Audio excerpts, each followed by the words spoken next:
안녕하세요, 여러분. 반갑습니다. 잘 지내셨나요? 이번에 제가 가져온 책은 1945년에 조지 오웰이 출간한 동물농장이라는 책이에요. 이 책은 어느 농장의 동물들이 인간은 자신들의 노동력을 착취하는 존재로 생각해서 인간을 몰아내고 희망에 가득 찬 새로운 사회를 건설하게 되는데, 처음에는 모든 동물이 평등하다는 슬로건을 걸고 시작하지만 차츰 계급사회로 분열되어 가는 과정을 담은 책입니다. 자, 그럼 지금부터 동물농장 첫 번째 이야기부터 들려드리도록 하겠습니다.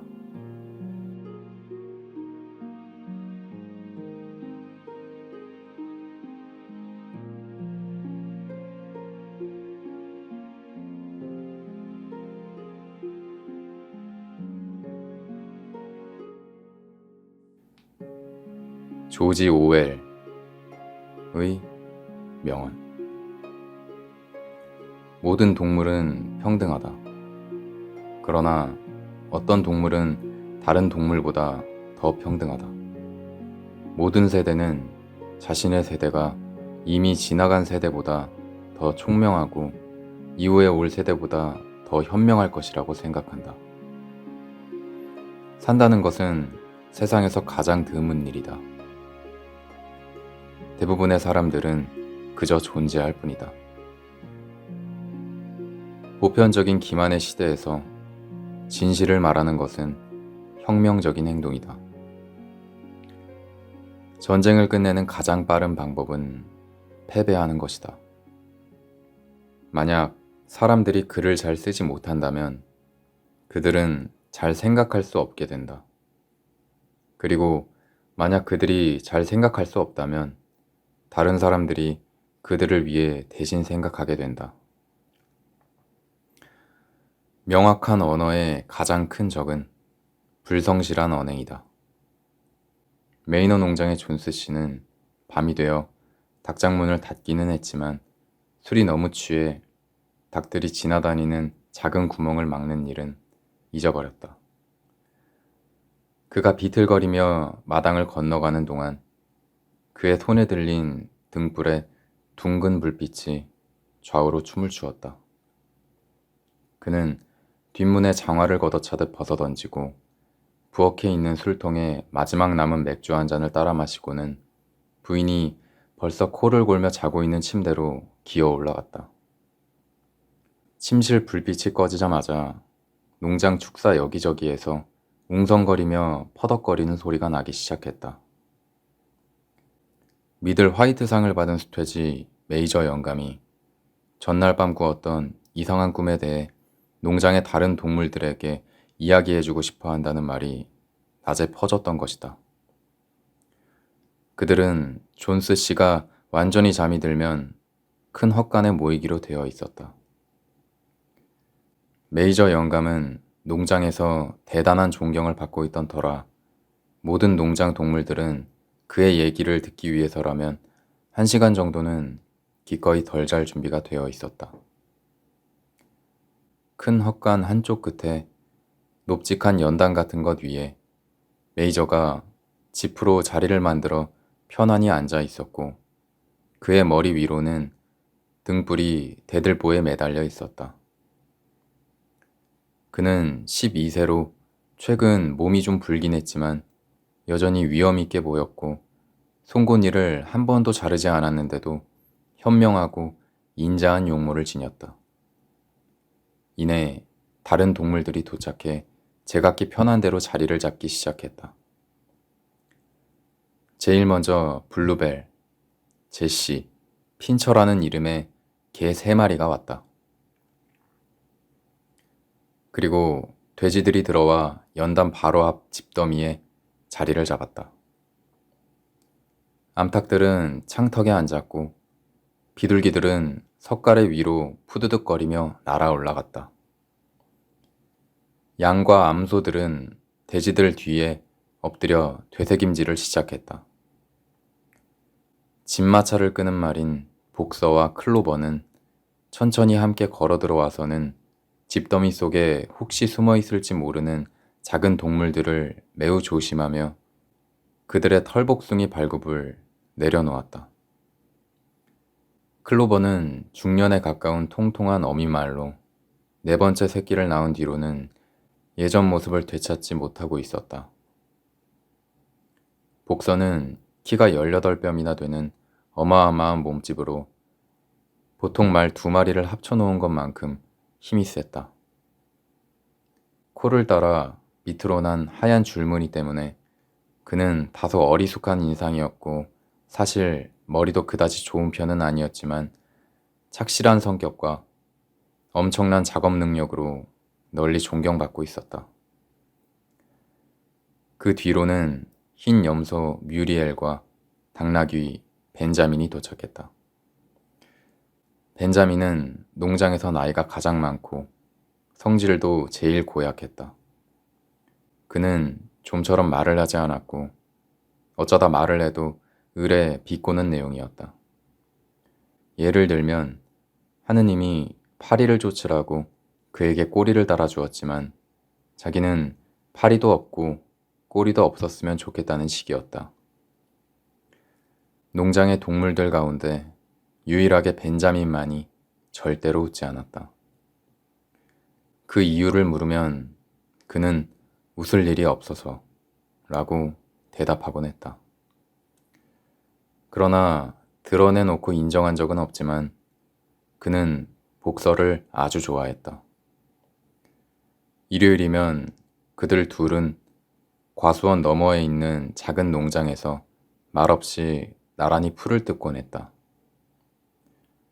2마리 말이 자리를 잡고 앉자 어미를 잃은 새끼 오리들이 헛간으로 몰려들어 밟히지 않을 자리를 찾아 이리저리 꾀꾀거리며 돌아다녔다.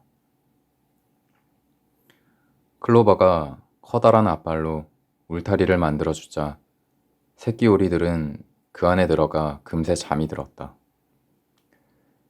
마지막 순간에 도착한 것은 존스 씨의 마차를 끄는 예쁘지만 머리는 멍청한 하얀 암말 몰리였다. 몰리는 각설탕을 씹으며 우아한 걸음걸이로 맵시를 내며 걸어 들어왔다. 그녀는 앞줄 가까이에 자리를 잡고는 갈기에 달린 빨간 댕기를 자랑하고 싶어서 흰 갈기를 펄럭이기 시작했다. 맨 마지막으로 고양이가 들어와 언제나처럼 가장 따뜻한 곳을 찾아 주위를 둘러보더니 복서와 클로버 사이로 비집고 들어갔다. 거기서 그녀는 메이저의 연설이 끝날 때까지 연설은 한마디도 듣지 않고 연설 내내 만족스럽다는 듯이 그르렁거렸다. 뒷문 뒤 횃대에서 잠들어 있는 길든 갈가마기 모세를 제외하고는 모든 동물들이 다 모였다. 동물들이 모두 편히 자리를 잡고 연설을 들을 준비가 된 것을 보고 메이저는 목청을 가다듬어 연설을 시작했다. 동무들, 여러분은 내가 지난밤에 꾼 이상한 꿈에 대해 이미 이야기를 들었을 겁니다. 그러나 그 꿈 이야기는 나중에 하기로 하고 우선 다른 이야기를 먼저 할까 합니다. 동무들, 내가 여러분과 함께 지날 날도 이제 얼마 남지 않았습니다. 그래서 죽기 전에 내가 이미 깨우친 지혜를 동무들에게 전달하는 것이 내 의무라고 생각합니다. 나는 오래 살았고 우리 안에 홀로 누워 많은 명상의 시간을 보냈습니다. 그래서 나는 지금 살아있는 어떤 동물 못지않게 이 지상에서의 삶의 본질에 대해 잘 알고 있다고 생각합니다. 내가 오늘 여러분에게 말하려는 것도 사실은 바로 그것입니다. 자, 동무들, 우리들 삶의 본질이 무엇입니까? 우리 똑바로 봅시다. 우리의 삶은 비참하고 고달프며 아주 짧습니다. 우리는 이 세상에 태어나 간신히 목숨을 유지할 정도의 먹이만을 얻어먹고 일할 수 있는 동물들은 마지막 힘을 다할 때까지 노동을 강요당합니다. 그리고 이제 아무 쓸모도 없다고 여겨지면 우리는 곧바로 가차없이 참혹하게 도살당합니다. 영국의 어떤 동물도 1살 이후로는 행복이나 여가의 의미를 알지 못합니다. 동물의 삶은 비참함과 노예 상태, 그것입니다. 이것은 명백한 진리입니다. 그러나 이것이 단순히 자연의 순리일까요? 우리가 살고 있는 이 땅이 너무 척박하여 여기에 살고 있는 자들에게 여유로운 생활을 제공하지 못하기 때문일까요? 동무들, 그렇지 않습니다. 영국은 땅이 비옥하고 기후도 좋아서 지금보다 훨씬 많은 수의 동물들이 있다 해도 풍부한 식량을 제공할 수 있습니다.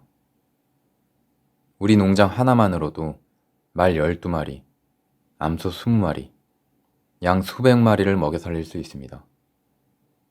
그것도 지금으로서는 거의 상상도 할 수 없을 만큼 편안하고 품위 있게 살면서 말입니다. 그러면 왜 우리에게 이 비참한 상황이 계속되는 겁니까? 그것은 우리가 노동해서 생산한 것을 거의 대부분 인간들이 도둑질해 가기 때문입니다. 동무들, 우리의 문제에 대한 해답은 바로 거기 있습니다. 인간이라는 한마디로 요약됩니다. 인간이 우리의 유일한 진짜 적입니다. 인간을 몰아내야 굶주림과 과도한 노동이라는 우리의 근본 문제가 영원히 사라집니다. 인간은 생산하지 않으면서 소비하는 유일한 동물입니다. 젖을 만들어내지도 않고 알을 낳지도 않으며 힘이 약해서 쟁기를 끌 수 없을 뿐더러 토끼를 잡을 만큼 빨리 뛰지도 못합니다. 그러나 그는 모든 동물의 주인입니다. 그는 동물을 부려먹고는 굶어 죽지 않을 만큼의 먹이만 주고 나머지는 자신을 위해 챙깁니다. 우리의 노동으로 땅을 갈고 우리의 배설물로 땅을 기름지게 하지만 우리가 가진 것이라고는 헐벗은 가죽뿐입니다. 제 앞에 있는 암소동무 여러분, 지난해 여러분이 짜낸 우유가 도대체 몇천 갤런입니까? 그러면서도 송아지를 튼튼하게 키우는 데 써야 할 그 우유가 어떻게 되었습니까? 그 우유는 마지막 한 방울까지 우리의 적의 목구멍으로 넘어갔습니다. 그리고 암탉동무 여러분, 여러분이 지난 한 해 낳은 그 수많은 알 중에서 부화한 알이 몇 개나 됩니까? 나머지 알들은 존스와 그 일당들에게 돈을 벌어주기 위해 시장으로 팔려나갔습니다. 그리고 클로버 당신이 낳은 새끼 4마리는 지금 어디 있습니까? 당신이 늙어 힘에 부칠 때 당신을 부양하고 당신의 기쁨이 되어야 할 그 새끼들 말입니다. 모두 1살 때 팔려나가서 당신은 그 애들을 다시는 만나지 못합니다. 4차례의 해상과 고된 반노동에 대한 대가로 보잘것없는 배급 식량과 마구간 외에 당신이 얻은 게 뭐가 있습니까? 게다가 우리의 비참한 삶마저도 원래 수명대로 살 수조차 없습니다. 나는 그래도 운이 좋은 편이니 불평할 생각은 없습니다. 나는 12년을 살았고 자손도 400마리가 넘습니다. 돼지의 자연스러운 삶이죠. 그러나 어떤 동물도 결국에는 잔인한 칼날을 피하지 못합니다. 내 앞에 앉아있는 식용돼지 여러분, 여러분은 모두 1년 안에 비명을 지르며 도살장으로 끌려가 목숨을 잃게 될 것입니다. 우리 모두 그 끔찍한 일을 당하게 될 것입니다. 암소, 돼지, 닭, 양, 모두 말입니다. 말과 개들이라고 해서 팔자가 더 나은 것도 아닙니다. 복수동무, 자네의 건장한 근육이 더 이상 힘을 못 쓰게 되는 날, 존스는 당신을 페마 도축업자에게 팔아치울 것이고, 업자는 당신의 목을 따고 당신을 펄펄 끓는 물에 삶아 여우 사냥개 먹이로 만들 것이오. 개의 경우에는 늙어 이빨이 빠지면 목에 벽돌을 묶어 제일 가까운 연못에 빠뜨려 죽일 것입니다. 따라서 동무 여러분, 우리 삶의 모든 불행이 인간의 횡포 때문이라는 것이 너무나 명백하지 않습니까? 인간을 제거하기만 하면 우리의 노동 생산물은 온전히 우리 것이 됩니다. 거의 하룻밤 사이에 우리는 풍요롭고 자유로워질 수 있습니다. 그렇다면 우리가 해야 할 일이 무엇이겠습니까? 밤낮으로 몸과 마음을 바쳐 인간을 타도하는 데 힘을 씁시다. 그것이 제가 동무들에게 말하고자 하는 메시지입니다. 반란을 일으켜야 합니다. 나로서는 그 반란이 언제 일어날지 모릅니다. 일주일 후일 수도 있고 100년 후일 수도 있습니다. 그러나 머지않아 정의가 실현되리라는 것은 내 발밑에 지푸라기 보듯 분명히 알고 있습니다. 동무들, 여러분의 짧은 여생 동안 그 목표에서 눈을 떼지 마십시오. 그리고 무엇보다도 저의 이 메시지를 여러분 후대에 전해주어서 승리할 때까지 미래 세대들이 투쟁을 계속하게 하십시오. 그리고 동무들, 여러분의 결의가 결코 흔들려서는 안 된다는 것을 잊지 마십시오. 어떤 말에도 넘어가서는 안 됩니다. 인간과 동물은 공동의 이익을 추구하며 한쪽의 번영이 곧 다른 쪽의 번영이라는 그들의 말에 귀 기울이지 마십시오. 모두 거짓말입니다. 인간은 자신 이외에는 누구의 이익도 고려하지 않습니다. 그러므로 우리 동물들은 완벽하게 단결과 동지애로 투쟁해야 합니다. 모든 인간은 적이며 모든 동물은 동지입니다. 그 순간 우레와 같은 함성이 쏟아졌다. 메이저가 연설하는 동안 커다란 쥐 4마리가 구멍에서 기어나와 그 자리에 주저앉아 연설을 듣고 있었다. 개들이 순식간에 그들을 발견하자 쥐들은 잽싸게 구멍 속으로 들어가 목숨을 부지했다. 메이저는 앞발을 들어 군중을 조용히 시켰다. 동무들, 결정해야 할 문제가 있습니다. 쥐와 산토끼 같은 야생동물들은 우리의 동지입니까? 적입니까? 표결에 붙이기로 합시다. 오늘 모임에 이 문제를 상정하겠습니다.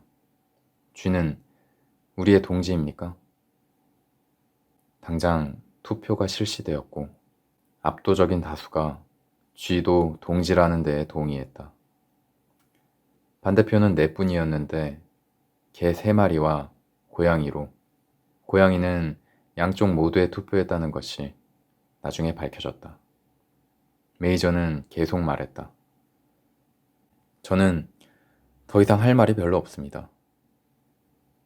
거듭 말씀드리지만 인간과 인간의 방식에 대해 여러분이 적개심을 가져야 한다는 것을 잊지 마십시오. 2발로 걷는 자는 누구든 간에 우리의 적입니다.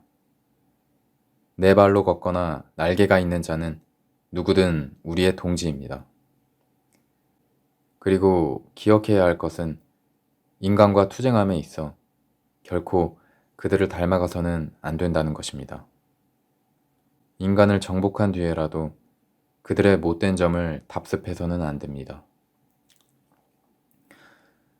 어떤 동물도 집에서 살거나 침대에서 자고 옷을 입으며 술을 마시거나 담배를 피우고 돈을 만지며 장사에 손대서도 안 됩니다. 인간의 습관은 모두 사악합니다. 그리고 무엇보다 어떤 동물도 같은 동족을 억압해서는 안 됩니다. 힘이 약하건 세건 영리하건 단순하건 간에 우리 모두는 형제입니다. 어떤 동물도 다른 동물을 죽여서는 안 됩니다. 모든 동물은 평등합니다. 자, 이제 동무 여러분께 제가 지난밤 꾸었던 꿈에 대해 말씀드리고자 합니다. 그것은 인간이 사라지고 난 뒤에 지상에 관한 꿈이었습니다. 그 꿈은 제가 오랫동안 잊고 지냈던 것을 생각나게 해주었습니다. 오래전에 제가 새끼 돼지였을 때 제 어머니와 다른 암돼지들은 오래된 노래 한 곡을 부르곤 했는데 그들이 알고 있는 건 곡조와 가사의 처음 세 마디뿐이었습니다. 어렸을 때는 그 곡조를 알고 있었지만 그 후 기억에서 사라졌습니다. 그런데 어젯밤 꿈속에서 그 노래가 다시 생각났습니다. 그것뿐만이 아닙니다. 그 노래의 가사도 다시 떠올랐죠. 오래전에 동물들이 불렀던 노래로 세대를 거치면서 잊혀졌던 그 노래 가사 말입니다. 동무들, 이제 제가 그 노래를 들려주겠습니다. 저는 늙어서 목소리가 쉬었지만 제가 여러분에게 그 곡조를 알려주면 여러분은 훨씬 더 잘 부를 수 있을 겁니다. 곡명은 영국의 동물들입니다. 늙은 메이저는 목청을 가다듬고 노래를 시작했다. 그의 말대로 그의 목소리는 쉬었지만 제법 잘 부르는 노래였다. 가슴을 흔드는 곡조가 클레멘타인과 라쿠카라차 비슷한 노래였다. 가사는 이러했다. 영국의 동물들이여, 아일랜드의 동물들이여, 전 세계 모든 곳의 동물들이여, 황금빛 미래를 알리는 이 기쁜 소식에 귀 기울이라. 곧 그날이 오리라. 인간 폭군이 쫓겨나고 영국의 풍성한 들판에 동물들만이 활보하게 되리라. 우리들의 코에서 콧뚜레가 사라지고 우리들의 등에서 멍에가 사라지고 제갈과 박차는 영원히 녹이 슬고 무자비한 회초리 소리는 더 이상 들리지 않으리라. 상상조차 할 수 없는 풍요가 밀과 보리, 귀리와 건초가, 클로버와 콩, 그리고 사탕무가 그날이 오면 모두 우리 것이리라. 영국의 들판은 밝게 빛나리라. 영국의 강물은 더 맑아지리라. 미풍조차 더 부드럽게 불어오리라. 우리가 해방되는 바로 그날이 오면 그날을 위해 우리 모두 일하세. 그날이 오기 전에 죽을지라도 암소와 말이여, 거위와 칠면조여, 자유를 위해 모두 일하세. 영국의 동물들이여, 아일랜드의 동물들이여, 전 세계 모든 곳의 동물들이여, 황금빛 미래를 알리는 이 소식을 귀 기울여 듣고 널리 전파하라. 이 노래의 동물들은 흥분의 도가니에 빠져들었다. 메이저가 노래를 마치기도 전에 그들은 노래를 따라 부르기 시작했다. 돼지와 개처럼 머리 좋은 동물들은 몇 분 안에 가사를 다 외웠고 머리가 나쁜 동물들도 벌써 곡조를 익혀 두세 마디 가사를 따라했다. 그렇게 몇 번 연습한 뒤에는 온 농장이 영국의 동물들을 우렁차게 합창했다. 암소들은 음매음매, 개들은 낑낑, 양들은 매매, 말들은 히힝 히힝, 오리들은 꽥꽥 노래했다. 모두들 노래에 너무 신이 나서 5번을 연이어 불렀고 도중에 해방만 없었더라면 밤새도록 노래를 계속했을 것이다.